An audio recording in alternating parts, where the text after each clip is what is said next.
Dice 1 Samuel 15, 10 al 11. La palabra del Señor vino a Samuel. Dice, me arrepiento de haber hecho rey a Saúl, pues se ha apartado de mí y no ha llevado a cabo mis instrucciones. Tanto se alteró Samuel que pasó la noche clamando al Señor. Eso fue una noticia difícil para Samuel, el hecho de enterarse de que el Señor se había arrepentido de haber nombrado a Saúl. Él mismo lo había ungido un tiempo atrás, como lo mencionaba en el capítulo 10, el versículo 1. Dice, entonces Samuel tomó un frasco de aceite y lo derramó sobre la cabeza de Saúl. Luego lo besó y le dijo, es el Señor quien te ha ungido para que gobierne a su pueblo. Y como hemos visto cada vez que el Señor manda a ungir a alguien, tenía todo el respaldo, todo el favor de parte de él. Y uno queda sorprendido de ver todo lo que Dios había hecho por Saúl, a pesar de que no era originalmente su voluntad, sino el deseo de su pueblo, pero él estaba dando su respaldo, su espíritu, y sin embargo, en ese momento había desobedecido voluntariamente a la palabra del Señor, a las instrucciones del Señor, y esto era doloroso para el profeta y para todo hombre de Dios saber que una de las personas que él mismo ha ungido, pues se ha apartado del camino del Señor. Y esto muestra el dolor que Samuel sentía por esto y lo expresa también posteriormente el versículo 35. Dice, como el Señor se había arrepentido de haber hecho a Saúl rey de Israel, nunca más volvió Samuel a ver a Saúl, sino que hizo duelo por él. Lo que dice la palabra era que lloraba, clamaba por él, pero ya cuando vio que el Señor apartó su respaldo de Saúl, pues no volvió a verse con él, dice la palabra, y, y se puso a hacer duelo. Básicamente se refiere que estuvo llorando, como lo menciona el versículo 1 del capítulo 16. Dice el Señor le dijo a Samuel, ¿cuánto tiempo vas a quedarte llorando por Saúl? Si ya lo he rechazado como rey de Israel, mejor llena tu aceite, tu cuerno, y ponte en camino. Voy a enviarte a Belén, a la casa de Isaí, pues he escogido como rey a uno de sus hijos. Así que el Señor regaña básicamente a Samuel y lo manda nuevamente a andar, a seguir su camino, su oficio, y lo que tenía que hacer era precisamente obedecer e irse a ungir nuevamente al que Dios había escogido. Tenemos que tener claro que en este momento ya Samuel es una persona avanzada en años, hay ciertos temores, ciertos riesgos que podía correr al hacer esto, y él se lo expresa al Señor en el versículo 2, le dice, ya tienen al rey que va, perdón, Samuel 12:2, ya tienen al rey que va a dirigirlos. En cuanto a mí, ya estoy viejo y lleno de canas y mis hijos son parte del pueblo. Él empezó a poner otra vez excusas, cosas que a veces uno como humano siente que puede haber un riesgo para él o parte de su familia, al hecho de que se enterara Saúl de que él iba a ungir a otro rey, que no podían haber dos reyes simultáneamente. Y esto le provocó cierto temor y generaba cierto temor, lógicamente, a los familiares y a los donde él llegara, como lo muestra el versículo 3 y 4, dice, ¿y cómo voy a ir? Respondió Samuel. Si Saúl llega a enterarse, me matará. Le dijo, lleva una ternera, dijo el Señor, y diles que vas a ofrecer al Señor un sacrificio. Invita a Isaí al sacrificio y entonces te explicaré lo que debes hacer, pues ungirás para mí siervo a quien yo te diga. Samuel hizo lo que le mandó el Señor, pero cuando llegó a Belén, los ancianos del pueblo lo recibieron con mucho temor. Entonces vemos el ambiente que había en ese momento. Saúl, se puede decir, estaba ya inquieto seguramente por lo que estaba pasando, el haber perdido el respaldo del Señor, y podía hacer algo en contra del profeta y de las personas que estuvieran cercanas a él. Así que esto a Samuel lo llenó de temor, y igualmente a las personas que estaban alrededor de Isaí también. En versículos 6 al 7 dice, cuando llegaron Samuel se fijó en Eliab y pensó, sin duda, que este es el ungido del Señor. Pero el Señor le dijo a Samuel, no te dejes impresionar por su apariencia ni por su estatura, pues yo lo he rechazado. La gente se fija en las apariencias, pero yo me fijo en el corazón. Y aquí el Señor le da una lección importante a Samuel, y es una lección que nos debe quedar a cada uno de nosotros, es saber que es muy fácil dejarse llevar por, por las apariencias, por lo que humanamente o la lógica uno lo lleva a pensar cuál es el designio de Dios. Sin embargo, el Señor mira mucho más allá y lo hemos comentado ya en algunas oportunidades, cómo el Señor conoce a cada una de las personas, conoce lo que hay en su corazón, y el plan de Dios era diferente. Y tanto para Samuel, para el profeta, como para el padre de David, este personaje Isaí también estaban pensando completamente diferente a lo que Dios estaba viendo y pensando. Dice el versículo 10 al 12. Isaí le presentó a 7 de sus hijos, pero Samuel le dijo, el Señor no ha escogido a ninguno de ellos. ¿Son estos todos sus hijos? Queda el más pequeño, respondió Isaí, pero está cuidando el rebaño. Manda a buscarlo, insistió Samuel, que no podemos continuar hasta que él llegue. Isaí mandó a buscarlo y se lo trajeron. Era buen mozo, trigueño y de buena presencia. El Señor le dijo a Samuel, este es, levántate y úngelo.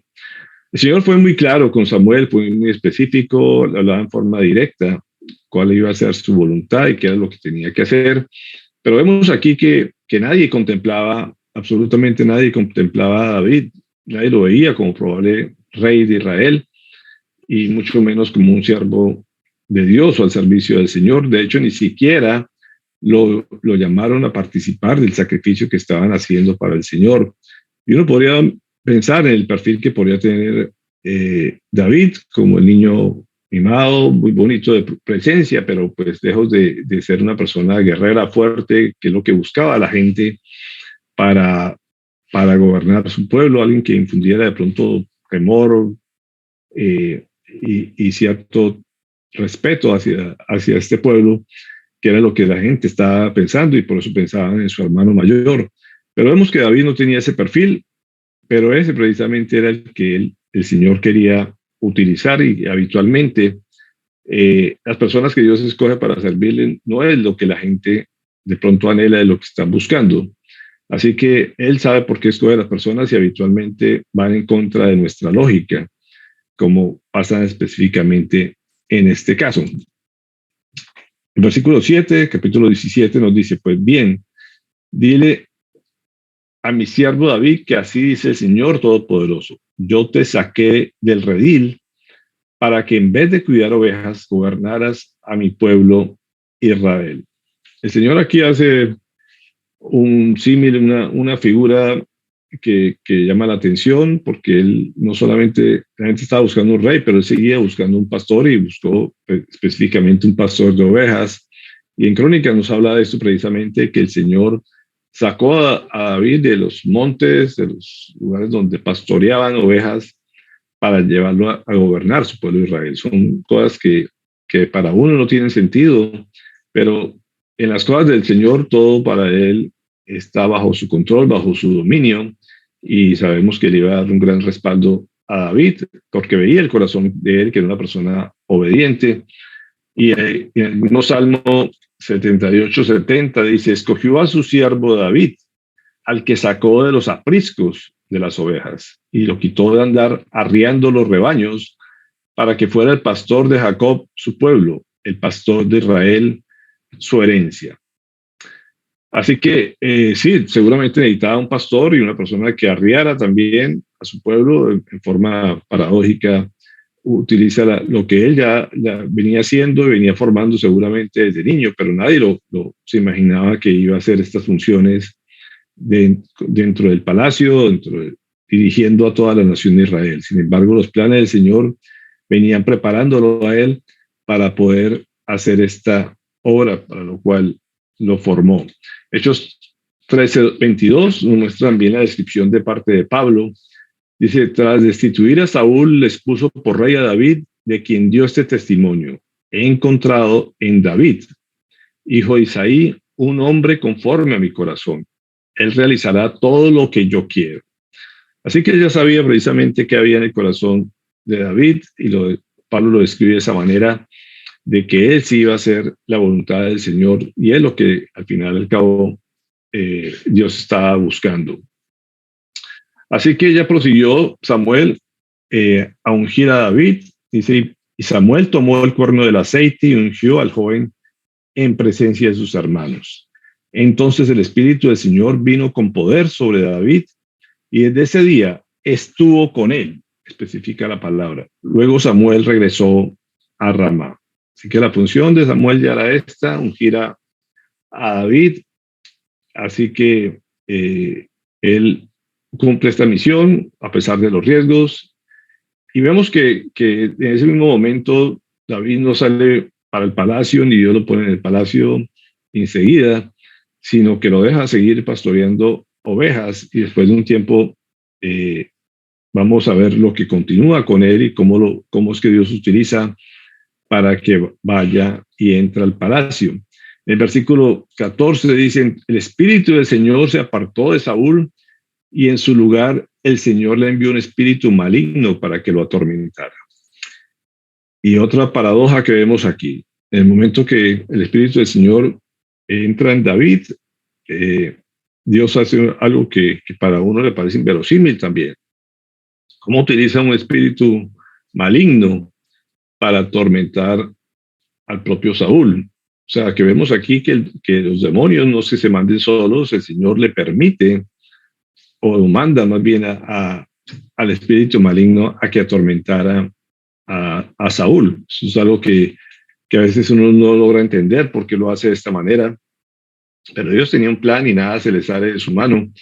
Así que nos menciona que en el versículo 23, que cada vez que el espíritu de parte de Dios, se especifica así, atormentaba a Saúl, David tomaba su arpa y tocaba.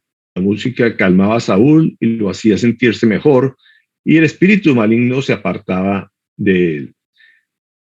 Así que este espíritu es lo que permite precisamente que Saúl pregunte quién puede ayudar. Alguien le dice en el palacio que hay un joven que toca el arpa y que podría ayudar de esta manera. Y es la forma que Dios utiliza para que David llegue al palacio y esté cerca a Saúl. ¿Por qué? Pregunta uno, ¿por qué permite esto? ¿Por qué lo pone en riesgo de estar precisamente a alguien que va a suplantar su cargo en el futuro?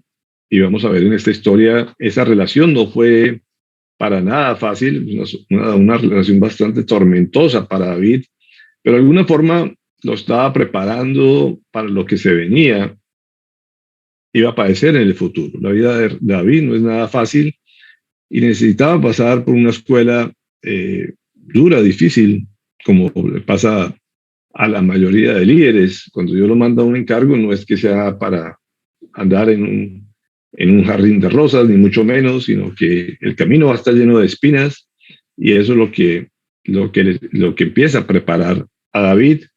Así que lo utiliza a través de un don que le había dado, que era la música, y a través de este medio se acerca a Saúl y a enterarse de todo lo que podía estar sucediendo en palacio. Empezaron ese primer curso dentro del palacio del rey. Aquí viene la historia del famoso Goliat y Filisteo, que desafiaba en ese momento. En esos días que estaba siendo tormentado Saúl, también tenía el tormento de Goliat, que era parte de ese ejército filisteo, que eran gigantes, y este era el más fuerte de todos, nos comenta, y se burlaba del pueblo, desafiaba al pueblo, desafiaba al Señor, como lo comenta en el capítulo 17, versículo 10. Dijo además el filisteo, yo desafío hoy al ejército de Israel. Elijan a un hombre que pelee conmigo. Al oír lo que decía el filisteo, Saúl y todos los israelitas se consternaron y tuvieron mucho miedo. Y otra vez vemos cómo la gente se deja llevar por las apariencias. Lógicamente uno ve a alguien grande, poderoso, un gigante de estos, que la Biblia nos describe cómo eran sus armas de grandes, y nadie se atrevía a enfrentar a este Goliat. Así que la gente otra vez se olvida que Dios es más poderoso que las circunstancias que nos rodean, Y la gente lo que hace es llenarse de miedo y era una constante cirilí todos los días lo que hacía este filisteo. Sin embargo, en uno de esos visitas que hace David a sus hermanos que estaban en el frente de batalla, que eran los tres hermanos mayores, estaban sirviéndole también a Saúl como soldados y estaban muertos, de hecho también estos hermanos. Así que Dios utiliza a David para llevarlo a este lugar. Dice, y Filisteo salía mañana y tarde a desafiar a los israelitas y así lo estuvo haciendo durante 40 días. Como le decía, 40 días con este cirilí, todos los días se burlaba, lo desafiaba hasta que aparece David en el campo de batalla y lo que primero David se pregunta es, ¿quién se cree este filisteo pagano que se atreve a desafiar al ejército del Dios viviente? Y aquí vemos la osadía de este pequeño joven. Si podemos calcular que no pasaba seguramente los 20 años David, vemos que eh, el ungimiento, cuando Samuel lo unge como, como el futuro rey de Israel, tendría aproximadamente 15 años, y no dice la Biblia exactamente cuánto tiempo pasó hasta que Saúl lo manda a llamar a su palacio, pero es probable que sea menor de 20 años. Y este joven lo tiene claro en el sentido de decir, ¿quién es este filisteo que viene a desafiar al ejército del Dios viviente? Y creo que es algo, una actitud que debemos aprender también al ver cómo el maligno utiliza cosas para desafiarnos y tratarnos de humillar, pero tenemos precisamente un Dios vivo que es el jefe de todos los ejércitos y con él no hay razón para tener temor de este tipo de personajes. El versículo 28 dice, yo te conozco, eres un atrevido y malintencionado, seguro que has venido para ver la batalla.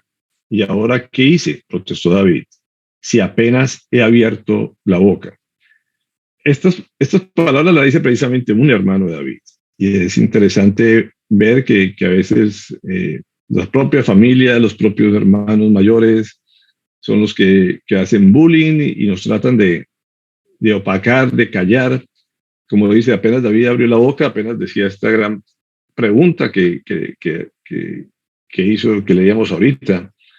Y ya inmediatamente vienen las burlas, las amenazas, el bullying de parte de la misma familia para callar a este joven que, como dice, apenas está abriendo la boca y ya lo estaban callando, sin saber que el Espíritu del Señor estaba con él y era el que lo hacía hablar y era el que lo hacía actuar también frente al enemigo.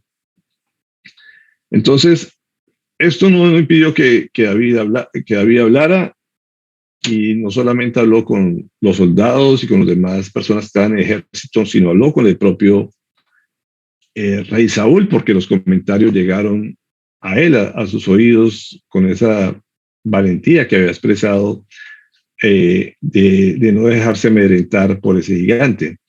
Entonces David le dijo a Saúl, nadie tiene por qué desanimarse a causa de este filisteo. Yo mismo iré a pelear contra él. ¿Cómo vas a pelear tú solo contra este filisteo? Replicó Saúl. Era una pregunta obvia, ¿no? Dice, no eres más que un muchacho, mientras que él ha sido un guerrero toda la vida. Y otra vez vemos las apariencias engañan, otra vez vemos que hay una mala evaluación del potencial que tenía David, porque tenía el respaldo del Señor. Y creo que eso nos pasa muchas veces a cada uno de nosotros, se nos olvida que el que hace la obra es el Señor y que no nos podemos sentir poca cosa, ni podemos permitir que la gente nos vea como poca cosa también. Así que esto fue lo que expresó David. Le dice, el Señor me libró de las garras del león y el oso también me librará del poder de ese filisteo. Anda pues, dijo Saúl, y que el Señor te acompañe. Como vemos, él utiliza las experiencias pasadas, las experiencias de niño, él había sentido la presencia del Señor y seguramente en este tiempo que estuvo ungido por parte del Señor, que él siguió otra vez cuidando ovejas. Uno diría, ¿por qué no lo llevó a palacio enseguida y lo posesionó porque, como les decía, necesitaba pasar por la escuela de los sufrimientos, de las amenazas, de las pruebas, y no solamente contra personas, contra sus familias, sus hermanos, sino también con animales, utilizó para irlo formando. Y él sabía que si lo había salvado de estas fieras, pues era también, iba a tener ese respaldo para enfrentar a este filisteo. Él la tenía segura, la tenía clara, y sin embargo el rey Saúl le dice, pues ponte mis vestiduras, vos ponte mis trajes, ponte mi armadura.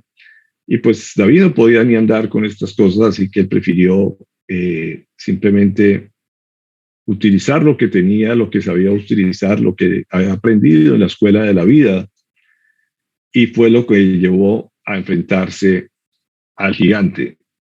Y esto al gigante primero lo sorprendió de que lo enviaran. Ya yo creo que desde ahí empezó a desconcentrarse en su amenaza. Diría, bueno, ¿y esto qué pasa? Que me mandan, no me mandan a un gigante, a otro guerrero fuerte, sino que me mandan a un niño y sin ningún tipo de coraza.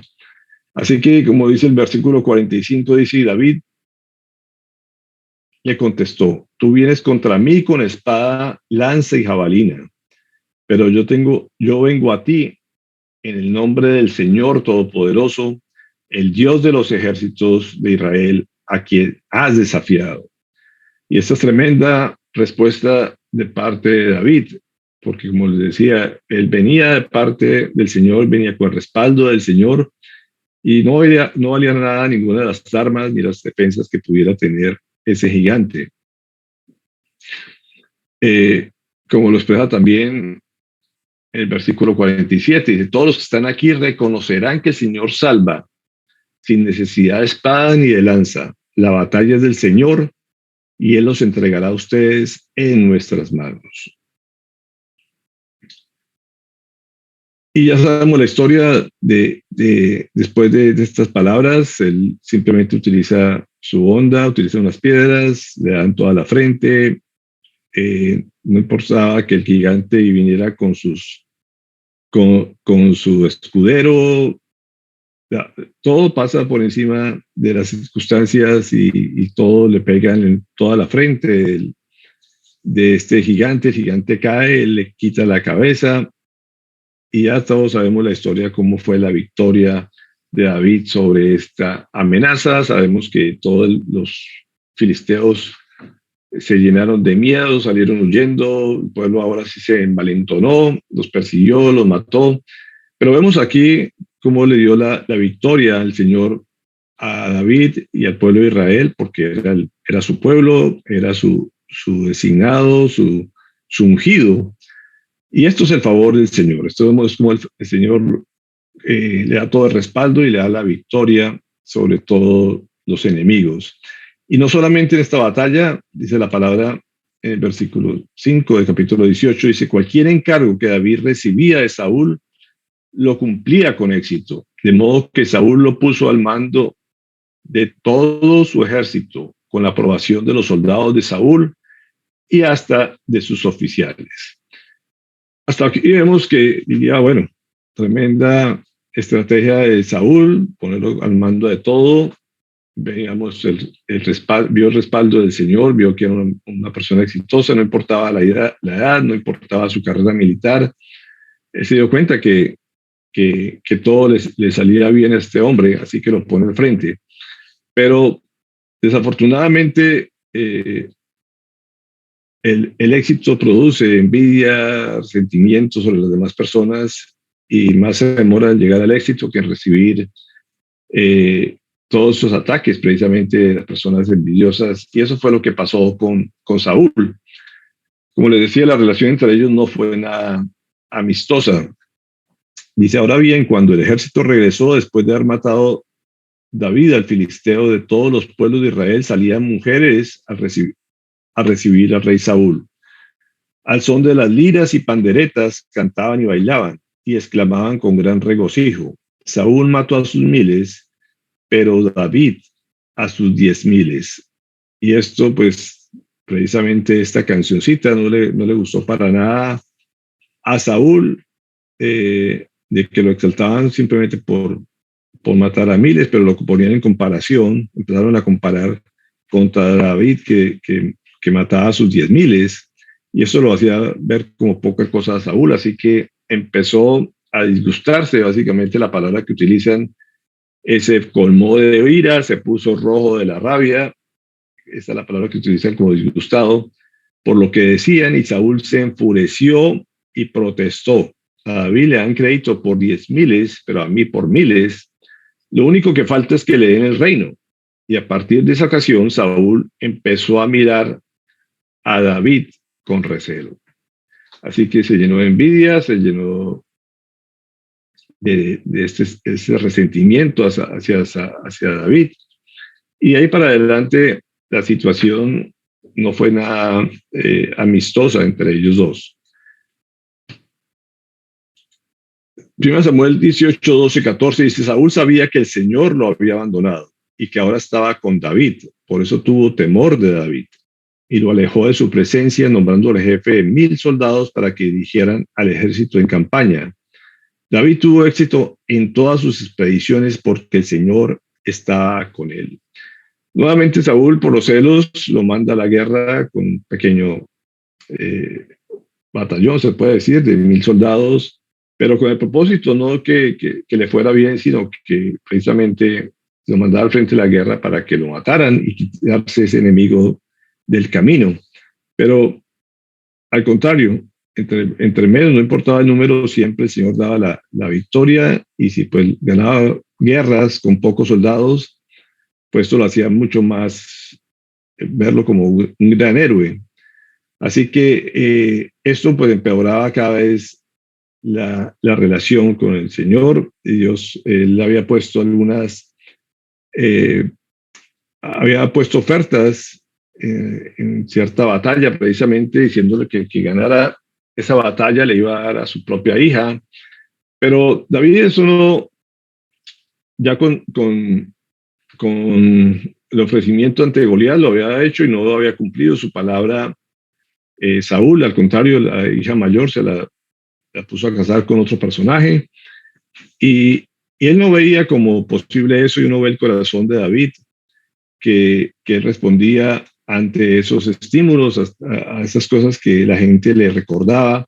Él guardaba siempre su posición humilde. Dice, pero David le respondió: ¿quién soy yo? ¿Y quiénes son en Israel mis parientes o la familia de mi padre para que yo me convierta en un yerno del rey?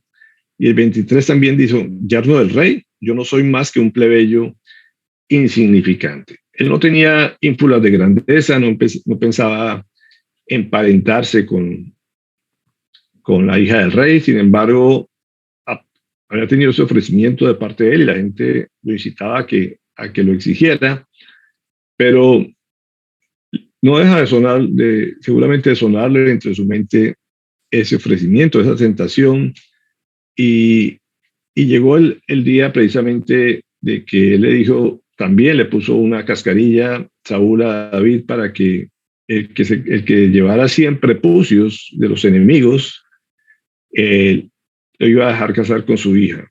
La hija menor de David se había enamorado de David. David le gustaba esta muchacha también.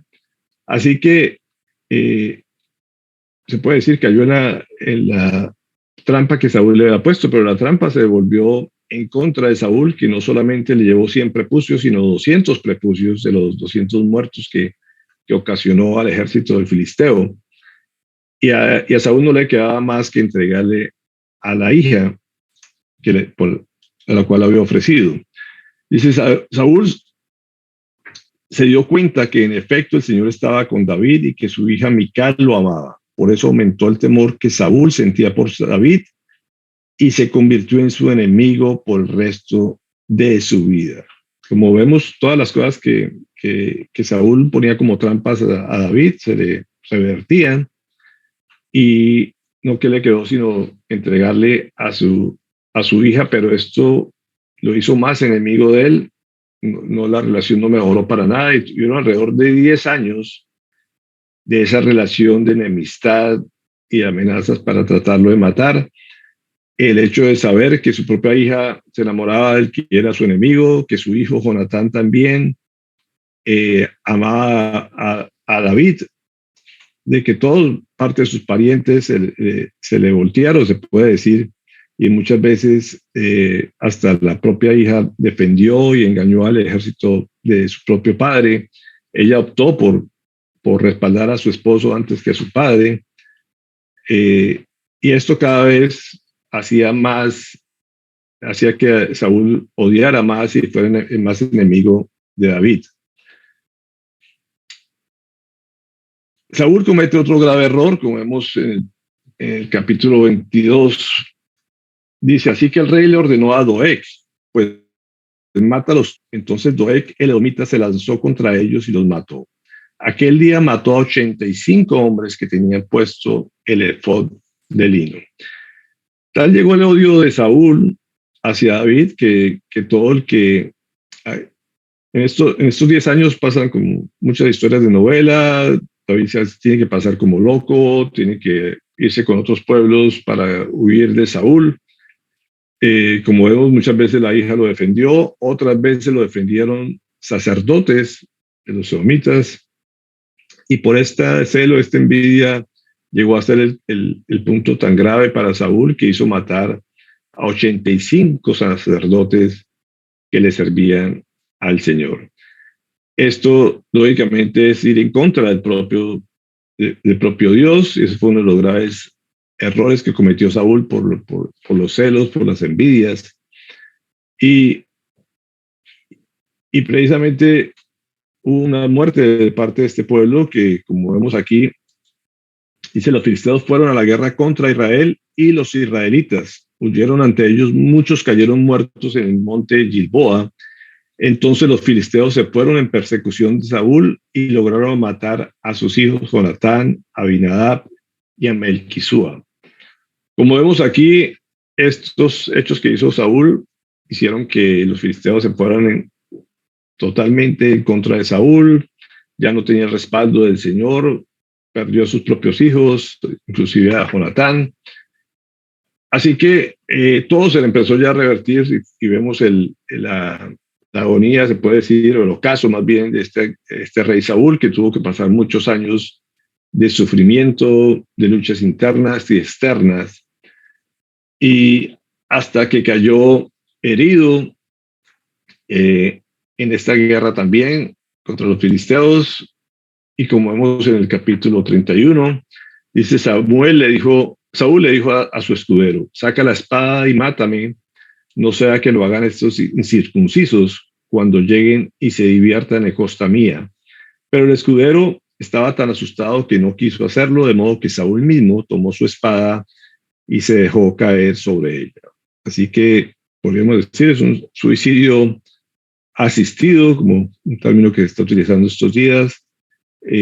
Básicamente, él termina suicidándose, su escudero también, y todo termina en una gran desgracia. En 2 Samuel 2:8-10 nos cuenta, dice, entre tanto, Abner, hijo de Ner, general del ejército de Saúl, llevó a Isboset, hijo de Saúl, a la ciudad de Mahayanín, y allí lo instauró rey de Galat, de Gesurí, de Jezreel, de Efraín, de Benjamín y de todo Israel. Isboset, hijo de Saúl, tenía 40 años cuando fue instalado rey de Israel y reinó 2 años. La tribu de Judá, por su parte, reconoció a David. Como vemos, con la muerte de Saúl no terminan las cosas, aparecen otros intereses, todos interesados en gobernar el pueblo de Israel, y vemos cómo aparece un rey también aquí y empieza a dividir a la nación. Como digo, parte del pueblo de Israel termina apoyando a este general y empieza a fomentar la división. David, la parte de Judá, lo reconoce como rey y empieza a gobernar los primeros años en la parte del norte de Judá. Aquí vemos también la esposa de David, que era la hija de Saúl, por mucho tiempo estuvo, pero el Señor, mientras lo llevó huyendo, él dejó a su esposa, cosa que no es adecuado ni entendemos por qué lo hizo. Saúl entrega a esta hija a otro personaje. Lo cierto es que en los últimos años lo único que se sabe de ella es cómo se burla, el último tiempo era cómo se burlaba de él o cómo no lo respaldaba cuando él alababa al Señor. Y ella termina muriendo sin hijos, que era una maldición, podemos decir en este momento. Dice Mical, hija de Saúl, murió sin haber tenido hijos, es lo último que se sabe de ella. Y pues muchos hablan de que ella nunca estuvo de acuerdo que David alabara y no lo respaldó en este asunto. Así que seguramente la relación con Dios no era la adecuada y él tuvo nuevas nupcias, se volvió a casar. Segundo Samuel 21:1 dice, durante el reinado de David hubo 3 años consecutivos de hambre. David le pidió ayuda al Señor y él le contestó, esto sucede porque Saúl y su sanguinaria familia asesinaron a los gabaonitas.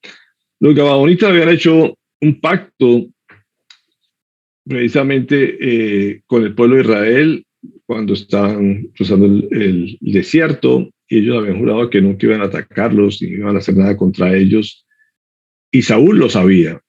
Saúl atacó a estos gabaonitas, como decía, mató a sus sacerdotes, y estas trajo sus consecuencias graves sobre la tierra. Vemos aquí cómo la tierra dejó de producir, y precisamente le tocó asumir esta situación al propio David. Sin embargo, David clama al Señor, pide su perdón por haber el rey haber roto este pacto. Dios lo respalda también en eso y permite que haya alimento nuevamente para su pueblo.